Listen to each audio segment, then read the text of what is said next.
Et bonjour les amis, je suis très heureuse de vous retrouver aujourd'hui pour vous présenter un tirage pour cette Saint-Valentin, donc qui aura lieu comme tous les ans le 14 février 2022. Un tirage à choix, donc vous avez le choix entre cette pierre gris bleuté, cette étoile quartz rose et la malachite verte. Donc je vous laisse faire votre choix et je vais procéder à l'interprétation de chacun de ces tirages. J'espère que vous allez tous bien. N'oubliez pas de liker si vous aimez cette vidéo, de la partager pour faire connaître la chaîne, de la commenter si le cœur vous en dit. Ce sera toujours un plaisir de vous lire et d'échanger avec vous, et de vous abonner si vous souhaitez être notifié personnellement dès qu'une nouvelle vidéo est mise en ligne.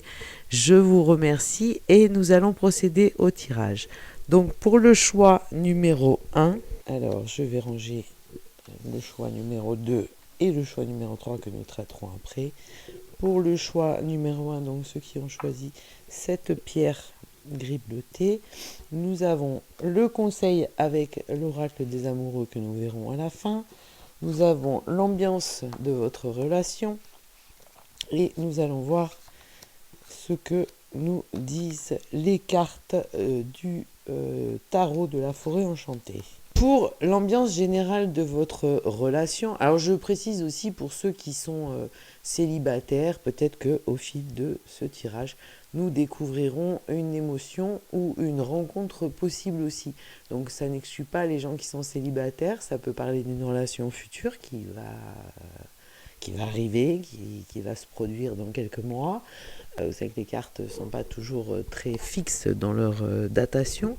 Il y en a parfois des éléments qui sont plus ou moins proches, des événements plus ou moins proches. Et donc, nous avons pour ce choix numéro 1, la fin d'une époque. Alors, la fin d'une époque, avec pour la carte qui correspond à comment tu es dans cette relation, nous avons l'arcane 13 avec Black Chuck et cette bête noire et qui correspondrait à l'arcane 13 du tarot. Donc en fait la fin d'une époque, effectivement, avec cette carte et cet arcane majeur, on a la fin de quelque chose et le début, voire le renouveau et la renaissance d'autre chose. Donc ça, c'est comment tu te sens dans cette relation, si tu as une relation et comment tu te sens. Donc il va y avoir du changement. Ensuite, cette carte numéro 2 du tarot de la forêt enchantée correspond à ce que l'autre pense de cette relation. Alors, qu'est-ce qu'il pense de cette relation avec ce 10 de denier? Écoutez, cette relation correspond de manière matérielle et de manière très agréable. Si on regarde cette carte, il va bien me faire le zoom, on a de la joie, de la convivialité, peut-être une grande famille, peut-être beaucoup d'amis, une relation où vous êtes entouré et vous n'êtes pas isolé, et l'autre, la autre ou le autre se plaît dans cette relation et la trouve très agréable et conviviale. Les personnages sont très heureux sur cette carte. Ensuite, nous avons la carte 20, l'arcane majeur, qui correspond à ce que l'autre ressent pour toi. Alors, que ressent l'autre pour toi? Écoutez, il y a avec cet arcane majeur 20, une complétude, certainement beaucoup d'amour. Le arcane 20, c'est l'équivalent du jugement dans le tarot de Marseille. Donc on a un équilibre, on a une complétude, on a quelque chose de très satisfaisant. Donc ton autre ou ta autre ressent quelque chose d'assez complet et de très agréable pour toi. Donc on a une relation qui est quand même très équilibrée. Ensuite, nous avons le temps des visions, donc avec cette carte qui correspond à ce que l'autre attend de toi. Alors, ce que l'autre attend de toi, peut-être qu'il imagine des choses qui ne sont pas réelles, qui ne correspondent pas à la réalité, peut-être qu'il rêve et qu'il rêve cette relation ou qu'il l'imagine et qu'il l'idéalise, qui pourrait effectivement être très cohérent vis-à-vis de cette carte qui parle de renouveau, de modification, de renaissance et de fin d'une époque. Ensuite, avec l'ermite, donc l'arcane 9 du tarot, et qu'ici nous avons avec ce blaireau qui lit et boit un verre de vin au coin du feu, nous avons ce que tu peux faire au sein de cette relation pour que les choses s'améliorent ou sous le mieux idéal. Peut-être, alors effectivement, peut-être qu'avec une relation qui est entourée d'amis, de famille, de beaucoup de monde, on le voit, hein, alors ça peut être agréable, mais peut-être que l'autre attend aussi un peu plus de calme, un peu plus de sérénité, un peu plus de cocooning, un peu plus d'intimité dans cette relation avec l'ermite qui précise qu'il y a un certain retour à la maison, à la chaleur de l'intimité et à la satisfaction de cette intimité. Ensuite, cette carte qui correspond à quel est l'avenir de cette relation, c'est le 3 de bâton. Donc le 3 de bâton, qui sur ce jeu est quand même très significatif. On a, semble-t-il, un père qui part très triste en laissant ses 2 enfants dans la forêt. Donc il semble quand même que si on ne met pas fin à ce mouvement et si on ne retrouve pas un dialogue et quelque chose de plus intime, peut-être que l'autre décidera de partir. Mais en tout état de cause, il y a des choses très jolies, il y a des choses très complètes et de toute façon, cette relation est appelée à évoluer et à évoluer de manière positive. Pour ce qui est du conseil de l'oracle des amoureux, donc là, cette magnifique carte, hein, c'est Tony Carmine Salerno qui nous fait des dessins et ces cartes magnifiques en forme de cœur. Le message de l'oracle des amoureux nous dit: ne prends pas de décision basée sur la culpabilité ou sur ce que tu crois devoir faire, car c'est seulement en étant sincère avec toi-même que tu pourras l'être avec les autres. Alors cette problématique est peut-être une problématique de dialoguer de manière sincère et échanger de manière sincère pour que les choses rentrent à peu près dans la normalité et que chacun soit satisfait de cette relation, que l'on sorte peut-être des illusions, peut-être qu'on sorte aussi d'un manque d'intimité ou on a quand même beaucoup de monde sur ces cartes, donc peut-être que ton autre attend un petit peu plus d'intimité et que cette intimité fera fuir cette tristesse ou cette volonté, ce sentiment de se sentir un peu seul. En tous les cas, il faut sortir de la culpabilité, de ne pas se baser sur ce que les autres pensent, mais surtout ce que l'autre pense et surtout le secret est de dialoguer. Voilà pour le choix numéro 1. Je vais passer tout de suite au choix numéro 2 avec l'étoile de quartz rose. Alors, l'étoile de quartz rose, que si vous avez le choix numéro 2, donc nous avons pour l'ambiance de votre relation une progression spirituelle, ça c'est l'ambiance générale, et pour les cartes du tarot, le 9 d'épée, le 7 de denier, le 7 de bâton, l'impératrice, le cavalier de bâton et le chariot. Alors, effectivement, dans cette relation, nous avons une évolution et une progression spirituelle qui va se dérouler. Donc, est-ce que il est nécessaire que dans cette relation, l'aspect sentimental et spirituel soit mis en avant? Peut-être. Donc, nous allons voir avec le 9 d'épée que dans cette relation, tu te sens un petit peu prisonnière. Est-ce qu'il y a des angoisses? Est-ce qu'il y a des peurs? On voit un personnage, je pense que si vous le voyez bien, on a un personnage qui est renfermé dans un espèce de terrier à lapin et qui regarde difficilement ce qui se passe à l'extérieur. Mais on voit un papillon et on voit surtout la lumière de la lune au fond. Donc il doit y avoir effectivement beaucoup de questionnements, beaucoup d'appréhension, beaucoup d'angoisse, peut-être des peurs liées à des choses précédemment vécues. Que pense l'autre de toi? L'autre, il te voit en 7 de bâton, il te voit en dragon, il te voit il y a peut-être une opposition dans cette carte.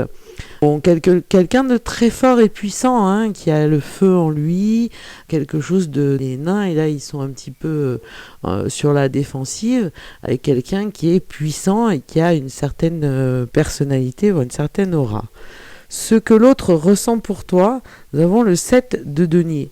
Alors le 7 de denier, a priori, il a l'impression et il ressent pas mal de choses. Il y a beaucoup de possibilités. Il peut y avoir des choses au niveau de l'amour, au niveau de l'amitié, qui sont toujours très liées les unes les autres. Mais il y a donc toutes ces portes que l'on peut ouvrir, toutes ces portes qui peuvent nous faire découvrir des choses merveilleuses. Après, il appartient à chacun de choisir, mais on en reste sur du denier, donc on a des possibilités matérielles, des possibilités financières, on n'est pas sur de l'émotion à proprement dite. Sur ce que l'autre attend de toi, nous avons donc sur ce que l'autre attend de toi, l'arcane majeur 3, la mer verte, qui est l'impératrice dans le tarot de Marseille. Donc ici, nous avons souhait de stabilité, d'affection maternelle. Alors peut-être que c'est une personne qui a manqué d'affection, une stabilité, une intimité, une protection maternelle aussi. On a quelque chose de très maternant, très maternel, quelque chose qui est très doux. Mais avec ce statut de l'impératrice, comme vous voyez sur la carte, nous avons les petits hérissons là et le lapin qui est en respect devant cette impératrice, cette maman verte qui est très protectrice pour son enfant. Voilà ce que l'autre attend de toi. Ensuite, dans ce que tu peux faire, nous avons le cavalier de bâton. Donc ce que tu peux faire pour que cette relation, pour aller vers cette élévation spirituelle, c'est d'agir, de te mettre à l'action, de jouer avec le feu et de faire avancer les choses. Ouais, on voit sur cette carte ce personnage qui fait tourner le feu, qui avance, qui fait bouger les choses et qui est très actif et enthousiaste. Il a un regard très très bleu, magnifique et perçant, et il est plein de volonté et rien ne l'arrêtera. Donc voilà pour ce que tu peux faire dans cette relation. Ensuite, quel est l'avenir de votre relation? Pour ce choix numéro 2, nous avons le chariot avec l'arcane majeur 7, le vent de féerie. Nous avons une relation qui ne peut aller que vers des belles choses. Alors attention que ce ne soit pas vers trop de rêves et qui manque un petit peu de réalisme, mais en tous les cas nous avons quelque chose de très très joli, de très heureux, de très léger, de très affectueux et agréable. Voilà pour ce choix numéro 2 et cette élévation spirituelle qui ne peut qu'être positive. Pour le conseil de l'oracle des amoureux, nous avons confiance. La transformation se produit à travers l'acceptation. Dès que tu auras accepté la situation présente, elle va automatiquement se transformer. Voilà, donc dans ce choix, on a effectivement un gros mouvement de transformation et d'élévation spirituelle qui va se faire à deux mains dans la main et pour aller vers quelque chose de très agréable.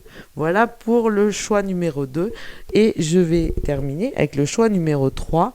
Alors pour ceux qui ont choisi la malachite, qu'allons-nous voir pour l'ambiance de votre relation? L'ambiance de votre relation, nous avons, écoutez, je sais pas vraiment, alors ce papillon et cette carte est magnifique, elle est pleine de douceur sur ces fleurs roses, ces pivoines roses, semble-t-il. Le mot par contre est un travail de deuil. Alors est-ce que c'est le deuil des relations précédentes, le deuil des traumatismes, le deuil des choses de l'enfance, de passer à autre chose, mais enfin ça présage pas de choses lumineuses et agréables. Mais allons voir avec le tarot de la forêt enchantée qui nous parle du 3 de bâton, du valet de bâton, donc c'est joli, la tour avec l'arcane majeur 16, le valet de coupe, le 8 de coupe et le 10 de bâton. Alors nous avons des coupes et des bâtons dans ce tirage pour ce choix 3. Alors pour ce que tu ressens dans cette relation, nous avons le 3 de bâton. Donc nous avons une carte très lumineuse avec beaucoup d'options, avec des choix, une certaine complétude, 3 coquilles de noix avec une belle lumière à l'intérieur, quelqu'un qui est plein d'enthousiasme avec cette symbolique des étoiles, et donc il y a quelque chose de très agréable et a priori tu te sens très très bien dans cette relation. Pour le valet, l'enfant de bâton, il y a pour ce que l'autre pense de toi quelque chose de très jeune. Alors peut-être que c'est une relation qui est très récente, peut-être qu'il y a une immaturité de l'autre, le autre ou la autre, hein, je dis tout, je précise, mais on a un côté enfantin, un côté peut-être ludique aussi, peut-être quelqu'un qui aime s'amuser, qui aime les choses légères et naïves, peut-être un petit peu aussi de naïveté. On a par contre cette arcane 16 dans ce que l'autre ressent pour toi, a priori, à l'arcane 16, donc qui est la tour, dans quelque chose qui a changé, sur lequel on n'intervient pas, on ne peut pas intervenir, on ne maîtrise pas, mais un certain bouleversement, en tous les cas, dans ce qu'il ressent pour toi, des choses très très profondes et des choses qui modifient le cours des choses et qui modifient peut-être aussi sa vision de voir la relation avec l'autre. Pour ce qui est de ce que l'autre attend de toi, on a donc ce cavalier de coupe qui est très doux, joue de la harpe, donc on sent une musique très douce, on sent un côté féerique, on sent un côté agréable, avec les petits papillons qui volent, ces couleurs qui sont très douces. Il attend de la douceur, de la sérénité et une belle mélodie de la vie à deux. Ensuite, pour ce que tu peux faire dans cette relation pour qu'elle soit un peu plus agréable et qu'elle tende à la perfection pour chacun d'entre vous, pour ce couple, pour cette belle union, c'est le 8 de coupe. Alors le 8 de coupe, peut-être qu'il faut effectivement, et c'est là qu'on revient sur le travail de deuil, sortir de les peurs, sortir de ces angoisses, laisser le passé où il est, laisser les fantômes là où ils sont, puisqu'on a quand même des personnages là qui sont très fantasmagoriques. Donc peut-être que certains sont déjà en train de s'en aller et se débarrasser avec un travail spirituel, psychologique et puis un travail d'assurance, laisser les fantômes là où ils doivent être, c'est-à-dire au fin fond de la forêt et non pas dans cette relation pour créer des tensions et des angoisses. Voilà pour le conseil. La relation à l'avenir, le 10 de bâton. Le 10 de bâton, on arrive à la fin d'un cycle, on aura effectivement éloigné toutes les angoisses, tous les mauvais penchants, peut-être aussi ce que peuvent penser les autres de cette relation aussi, et on les aura éloignés. Ils seront désespérés et ils repartiront au fin fond de la forêt pour ne plus apporter d'énergie négative à cette relation. Pour le conseil de l'oracle des amoureux, nous avons cette magnifique dessin, toujours de Tony Carmine et Salerno, qui est juste splendide et pleine de douceur, avec deux personnages protégés par une colombe et cette lumière qui vient du ciel, cette rose au niveau du plexus solaire des deux personnages, et surtout une union parfaite. Et donc nous avons les flammes jumelles, la passion sans flamme. Donc voilà pour ce choix numéro 3. Une fois que les émotions, les énergies négatives, les angoisses et les peurs qui ont pu être générées par des choses du passé seront absorbées et traitées et mises à l'écart et éloignées de cette relation, vous aurez une très belle relation et une relation passionnelle de flammes jumelles. Donc vraiment une très très belle relation. Voilà pour ce tirage de la Saint-Valentin, j'espère qu'il vous a plu. N'hésitez pas à partager et à liker si vous avez aimé. Et je vous retrouve très très vite pour la nouvelle vidéo pour la pleine lune du 16 février prochain. Merci, au revoir, à très vite.